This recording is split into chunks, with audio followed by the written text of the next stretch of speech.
EPS के pension धारकों की बल्ले बल्ले पेंशन को लेकर आई है। ईपीएस के 78 लाख लाभार्थियों के लिए बड़ी खुशखबरी। दीपावली से पहले लाखों पेंशन भोगियों के लिए बड़ी खुशखबरी, क्योंकि ईपीएफओ की केंद्रीय न्यासी बोर्ड सीबीटी की बैठक आपकी पेंशन को लेकर होने जा रही है, जिसमें आपकी मिनिमम पेंशन की बढ़ोतरी को लेकर बहुत ही बड़ी अपडेट आ रही है, जो कि करोड़ों बुजुर्ग पेंशन भोगी है उनके लिए बहुत अहम है। उनकी ज़िंदगी को बदल सकता है। नया पेंशन कितना मिलेगा उसके बारे में आज इस वीडियो में बात करेंगे। नए पेंशन को लेकर कुछ अपडेट भी मिले उनके बारे में बात करेंगे। क्या 1000 की जगह 2000 की यहाँ पर पेंशन मिलेगी, यानी कि 1000 की जगह 2500 की पेंशन मिलेगी हर महीने।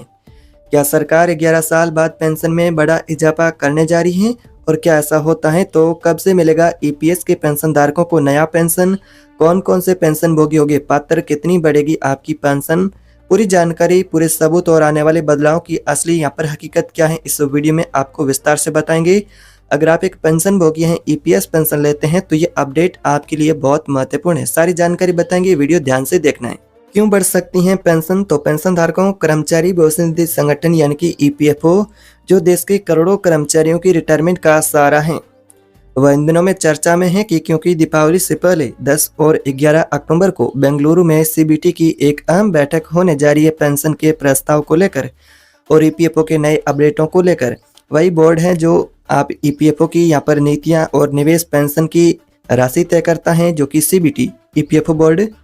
रिपोर्ट के मुताबिक इस बैठक में न्यूनतम पेंशन 1000 से बढ़ाकर 2500 करने का प्रस्ताव भी रखा गया है। यानी 11 साल बाद ईपीएस के पेंशन स्कीम के तहत पेंशन में बढ़ोतरी की उम्मीद जगी है ईपीएस के पेंशन धारकों के लिए, यानी कि 2014 के बाद एक बार फिर से पेंशन की उम्मीद बनी है। तो यह खबर उन सभी बुजुर्ग पेंशनर्स के लिए उम्मीदों की किरण है जो कि सालों से 1000 की पेंशन में अपना गुजारा करते थे। उनके लिए बड़ी खुशखबरी है।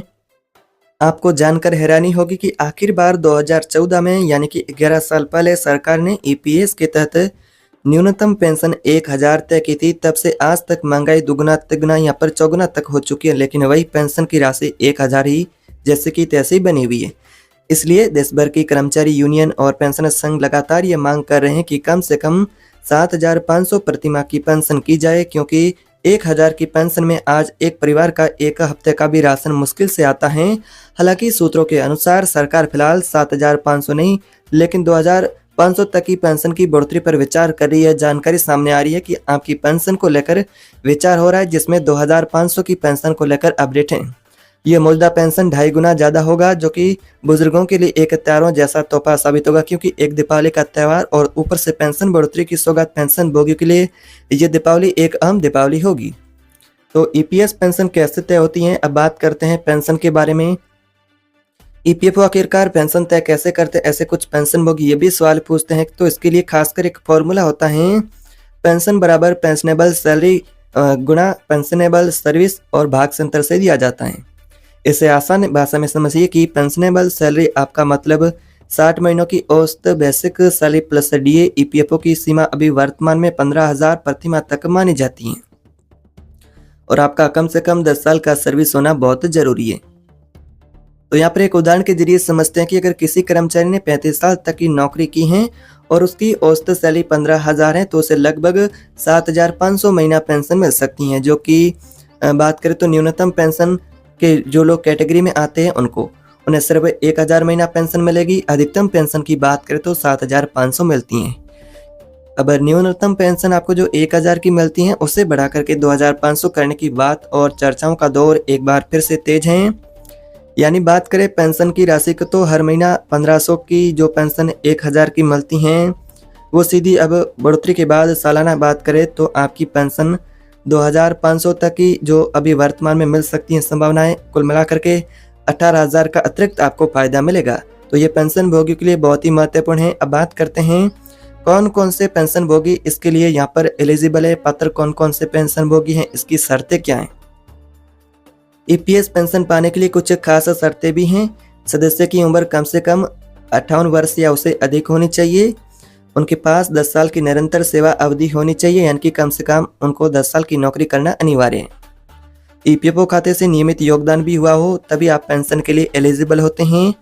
अगर कोई व्यक्ति पहले से रिटायर्ड हो चुका है तो उसका रिकॉर्ड ईपीएफओ में सक्रिय होना चाहिए। तब ये आपको फ़ायदे होंगे। इसलिए अगर आपको ईपीएफओ में काम आपने किया है और ईपीएस स्कीम के तहत आप एक रजिस्टर हैं, तो ये बढ़ोतरी सीधे आपके खाते में असर डालेगी, यानी कि आपके लिए महत्वपूर्ण है। अब बात करते हैं सीबीटी की बैठक में और क्या होगा। पेंशन की मांग के अलावा चर्चा होगी, जिसमें एक अपडेट है कि ईपीएफओ डिजिटल यहाँ पर सिस्टम है ईपीएफओ का, उसको और मजबूत बनाने की दिशा में काम कर रहे हैं। ईपीएफओ का 3.0 पर भी एक प्रोजेक्ट है, उस पर भी चर्चा होगी।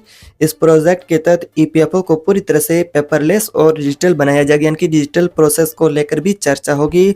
आने वाले समय में आपको मिल सकती है 5 बड़ी सुविधाएं, जो कि आप ध्यान से सुने। एटीएम से सीधे पीएफ की निकासी की सुविधा, यूपीआई से त्वरित पीएफ विड्रॉल और रियल टाइम क्लेम सेटलमेंट और ऑनलाइन मृत्यु दावा और नॉमिनी अपडेट, और जैसा कि ऑटो डेटा इंटीग्रेशन सिस्टम, जिसमें कोई भी फाइलिंग या फिर देरी तुरंत ट्रैक हो सकेगी। तो इस प्रकार से ईपीएफओ डिजिटल सिस्टम लाने को लेकर यहाँ पर चर्चा करेगा इस सीबीटी की बैठक में, और साथ में ईपीएस पेंशन को लेकर भी विस्तृत चर्चा होगी।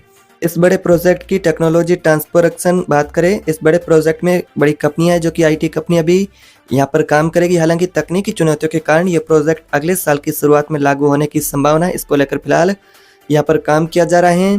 तो पेंशनर्स यूनियन का कहना है कि 1000 की पेंशन अब गुजारा करने में बहुत कम है पेंशन भोगियों के लिए। एक यूनियन प्रतिनिधि का कहना है कि आज के समय में 1000 से पेंशन, यहाँ पर बात करें 1000 की पेंशन से एक बुजुर्ग की दवाइयाँ भी पूरी नहीं होती हैं। सरकार को चाहिए कि इसे महंगाई के अनुपात में बढ़ाए, ये मांग की गई है। यहाँ कई और पेंशन भोगी हैं जो पेंशनर्स मोर्चे और धरने पर भी चल रहे हैं। यहाँ बुजुर्गों की मांग है कि हमने जिंदगी भर देश की सेवा दी है, हमें बुढ़ापे में सिर्फ सम्मानजनक पेंशन की उम्मीद है। तो आगे क्या होगा, तो सीबीटी की बैठक में इस प्रस्ताव पर चर्चा होगी, जो कि 10 और 11 अक्टूबर को सीबीटी की बैठक होने वाली है। लेकिन अंतिम फैसला केंद्र सरकार की मंजूरी से ही लागू होगा। अगर सरकार इसे मंजूरी देती है तो ये दीपावली से ठीक पहले सबसे बड़ी सौगात बन सकता है, यानी लाखों पेंशन भोगियों के खातों में 1000 की जगह 2500 की महीना पेंशन आ सकती है, जो कि बुजुर्गों के लिए राहत की एक नई शुरुआत होगी। तो पेंशनधारकों, आपको क्या लगता है कि सरकार ये पेंशन की बढ़ोतरी करेगी? तो आप अपनी राय कमेंट बॉक्स में बताएं। पिछले 11 सालों से बुजुर्ग पेंशनर्स इंतजार कर रहे हैं कि कब से सरकार उनकी सुनवाई पेंशन को लेकर करेगी। पेंशन से जुड़ी मांग अटकी हुई थी, अब इसको लेकर यह बैठक आपके लिए महत्वपूर्ण है, और साथ ही कई सारी आपको सुविधाओं को लेकर भी यह सौगात देने वाली है। अगर आप एक पेंशन भोगी हैं तो वीडियो आपने पूरा ध्यान से देखा है, तो वीडियो अन्य पेंशन भोगी उनके साथ भी शेयर करें।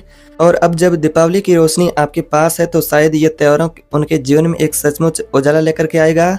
10 और 11 अक्टूबर की बैठक पर सबकी निगाहें टिकी हैं, जहां यहाँ पर पेंशन को लेकर जो मांगों की शुरुआत है वो, और यहाँ पर उम्मीदों की शुरुआत भी एक बार फिर से आपको देखने को मिली है। आपका क्या मानना है कि क्या 2500 की पेंशन पर्याप्त है या 7500 की पेंशन होनी चाहिए? अपनी राय कमेंट बॉक्स में जरूर बताएं। अगर आप भी पेंशन भोगी हैं या फिर आपके परिवार में कोई पेंशन भोगी है तो उनके साथ वीडियो शेयर करें। आप भी पेंशन भोगी तो वीडियो को लाइक करें, चैनल पर नए तो सब्सक्राइब करें, ताकि अगली अपडेट भी ईपीएस 95 पेंशन से जुड़ी होगी, वो सबसे पहले आपको मिलेगी। मिलते हैं अगले वीडियो में, तब तक के लिए जय हिंद।